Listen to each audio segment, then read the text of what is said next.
こんにちは、ケイスケです。今日はパリから南へ車でおよそ1時間。歴代の王たちが愛した街、フォンテーヌブローへ向かっています。あと数日後には5月を迎えるフランスです。ここ最近の平均気温は13度程度。依然として朝晩は冷え込む時がありますが、日によってはかなり暖かく感じられる日もあって、すでに初夏の香りすら感じています。この一面に広がる菜の花も5月も中旬を過ぎれば散ってしまうそうです。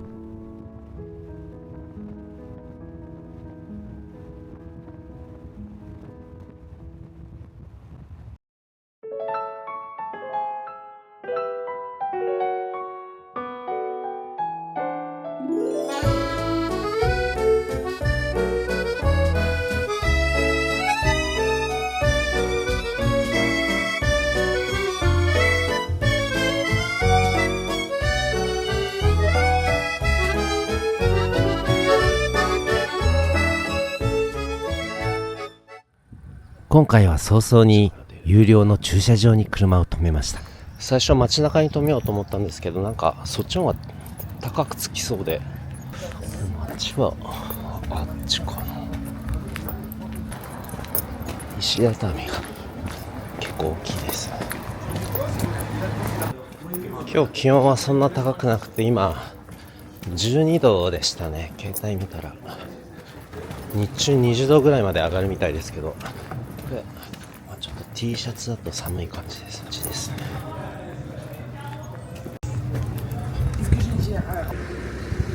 今回の目的はシャトーですが、とりあえずシャトーを後でことにして街中散歩します。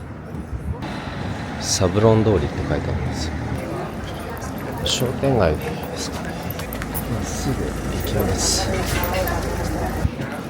このお花屋さんすごいですね。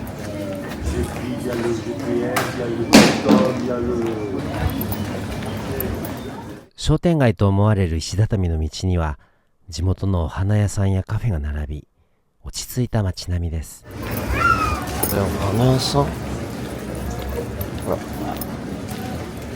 魚屋さんですね。そしてお肉屋さん。そこ広場になってますね。すごいあれ。この街の観光案内所です。これフォンテーブローのオフィスツーリズムですね。こんな感じの広場です。毎週火曜、金曜、日曜の朝には市場が開設される広場です。これ教会っぽいですね。ちょっと行ってみますか。少し変わった外観の教会です。ということで、中に少しだけ拝観しようと思います。17世紀初頭に建設され、現在では歴史的建造物に登録されているカトリック教会です。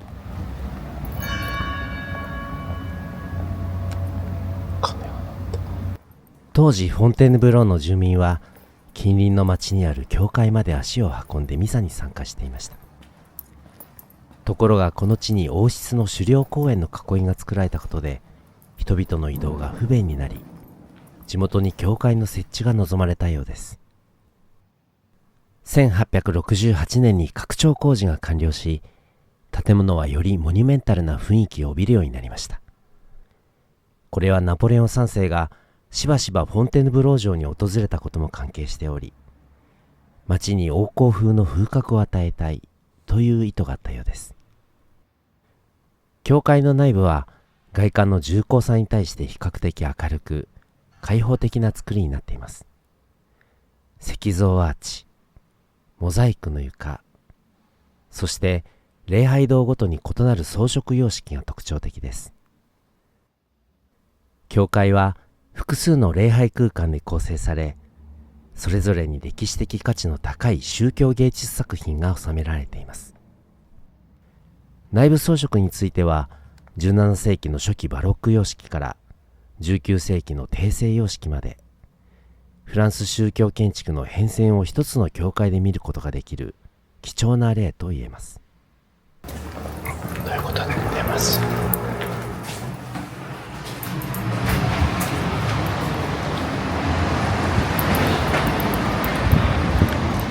今日天気いいですね。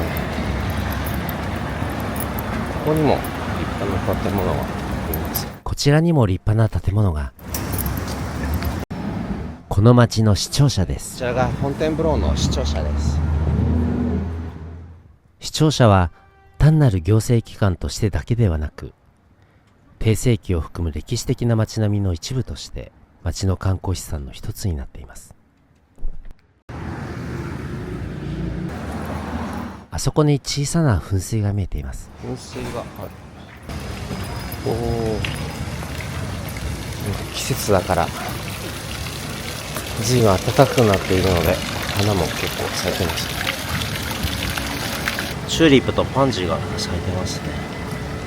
この通りもすごい可愛いですね。じゃあ城の方に、お城の方に向かっています。これは何だ。こちらは郵便局でした。で、これがシャトー・ド・フォンテンブロー。お城の敷地内にある庭園につながっているようです。このラ・ポストのすぐ脇ですね。早速中に入っていきます。とても広い。この向こう側に見えてるのがもう、これ多分お城ですかね。全部そう。谷のさえずりが、そこがフォンテンブロー。銅像があってる。こちらは狩猟の女神ディアナの噴水です。さらに奥に進んでいきます。あっちっぽいな。カメラ構えてる人がいっぱい見えますよね。おお、フ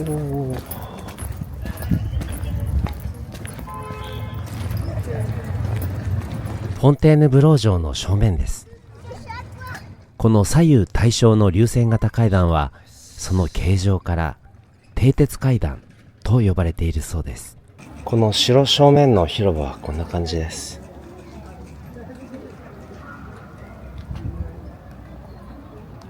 チケット売り場左って書いてありますが、どこだ。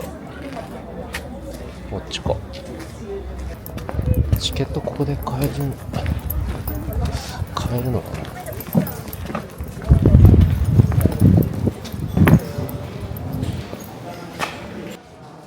まずはこちらで荷物の検査を受けます。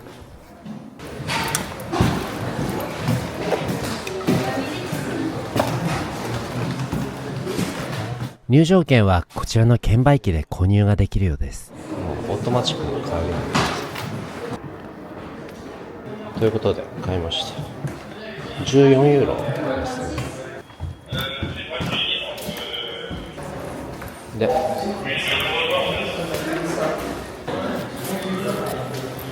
こちらの階段を上がっていきます。階段を上がっていきます。どうも順路はこちら側からのようです。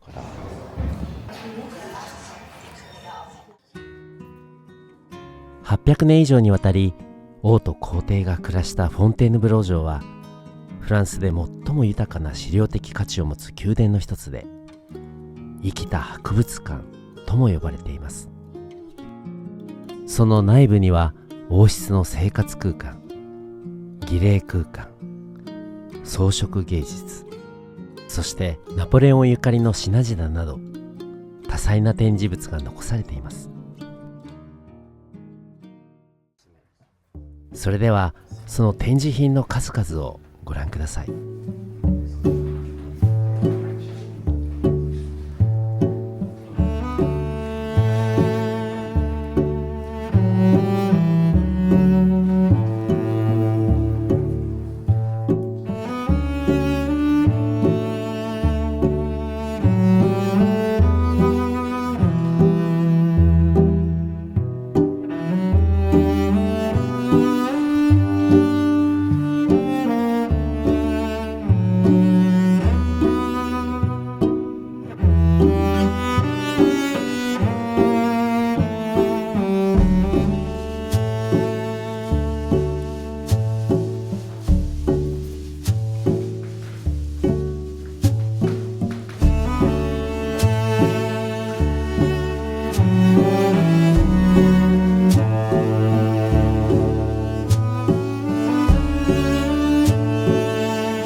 宮廷の表玄関近くに位置する儀礼の回廊として、もともと中庭に面した屋外テラスをガラス屋根付きのギャラリーに改装したそうです。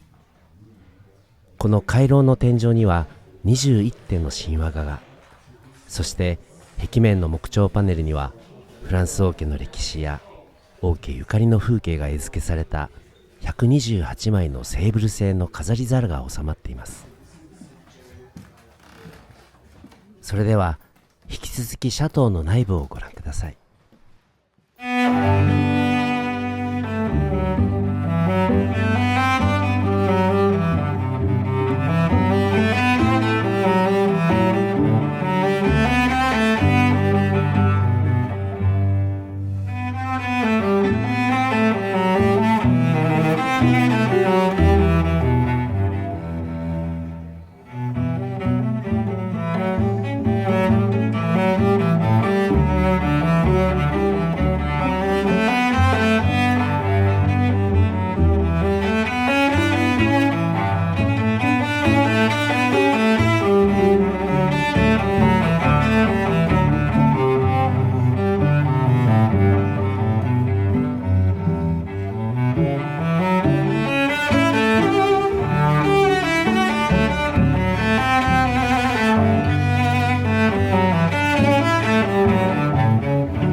木製の廊下は進むたびに室内にきしむ音が響きます。このフォンテーヌブロー城はナポレオンが最も愛した宮殿の一つで、1812年から1814年の滞在期に帝政様式で統一的に改装されています。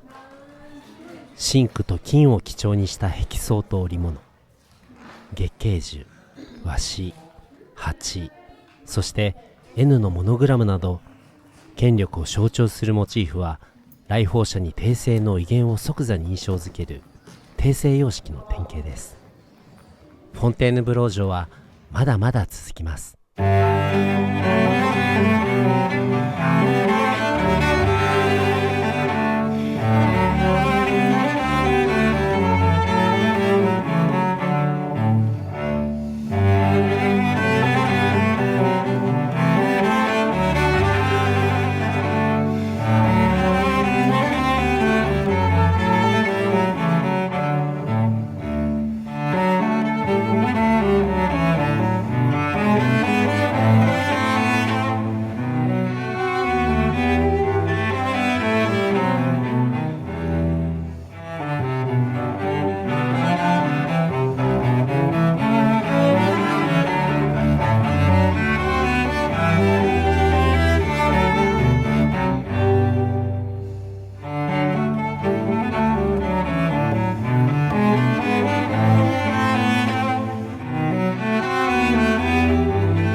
三類の間にやってきました。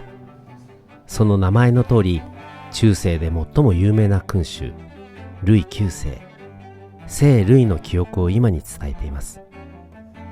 中世以来、王の寝室は古い城壁の厚みの中に位置する2番目の部屋に設けられていました。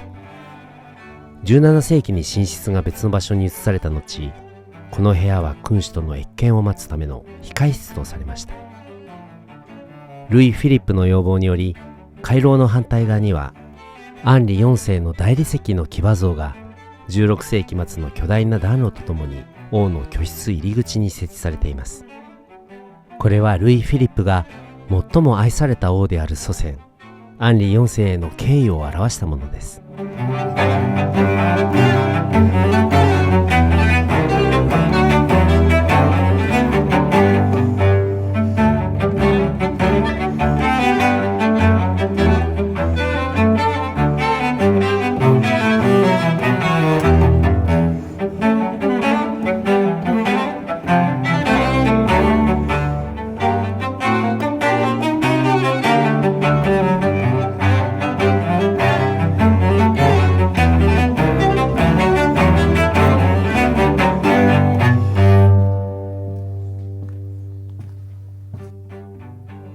こちらの部屋はフランソワ一世の治世下では女王の寝室として、ルイ16世の治世下では王妃の第二の控室、そしてルイ・フィリップの治世下で応接室となりました。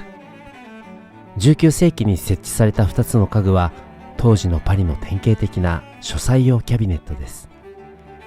ルーブル美術館に所蔵されている有名なフランドルのタペストリーをもとに、16世紀にゴブランで織られたタペストリーは必見です。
皇后の寝室にやってきました。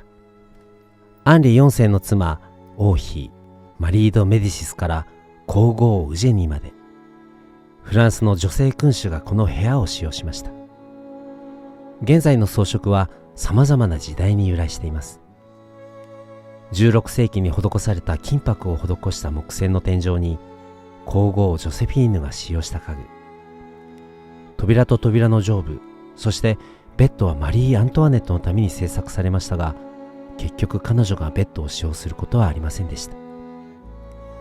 壁や家具の豪華な絹の織物はナポレオン一世の時代に使用されていた18世紀のオリジナルモデルに基づいてリヨンで彩色されたものだそうです。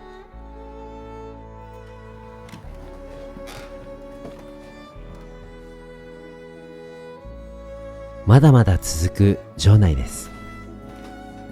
玉座の間にやってきました。ベルサイユ宮殿などの玉座の間は革命後に破壊、改装されていますが、ここにはナポレオンが実際に座った玉座が今も残されています。フランスで唯一ナポレオンの時代の姿をそのまま残す本物の玉座の間です。もともとはルイ13世の寝室でしたが、皇帝ナポレオンによって帝国の象徴である玉座の間へと改装されました。真紅のビロード、金の装飾、そして皇帝の玉座。ここは帝国の栄光と皇帝の退位という歴史の転換点を静かに見つめ続けてきた特別な空間です。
口に出てきました。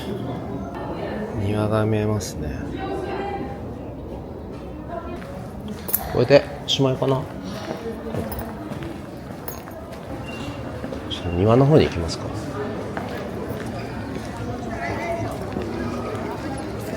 なんだ、人がいっぱい出てる。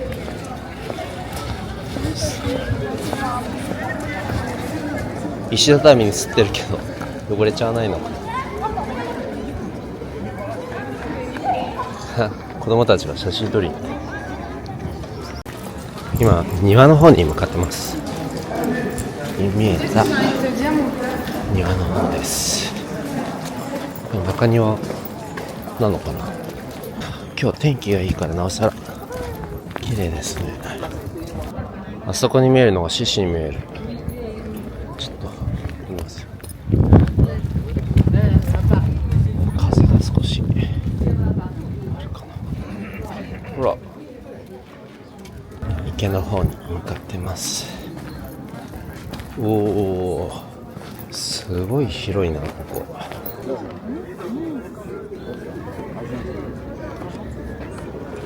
あ、すごい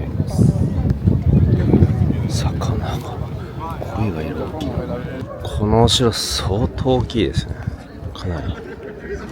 こんなにこれどこをどう回ってきたのか全然見当がつかないです。ほら、いや本当に今日はものすごくいい天気ですね。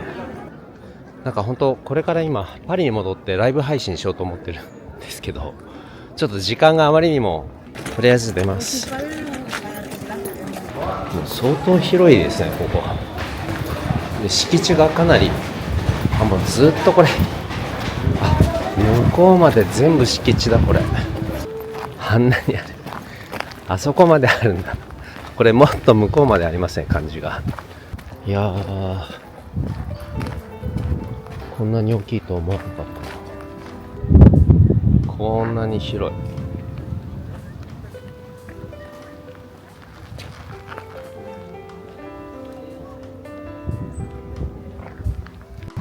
そこ出れるのかな感じ。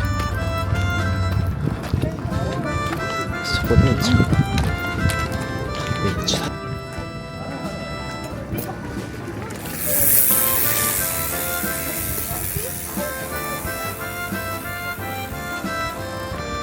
ここに来るのはそんな大変じゃないけど、この中が相当広いですね。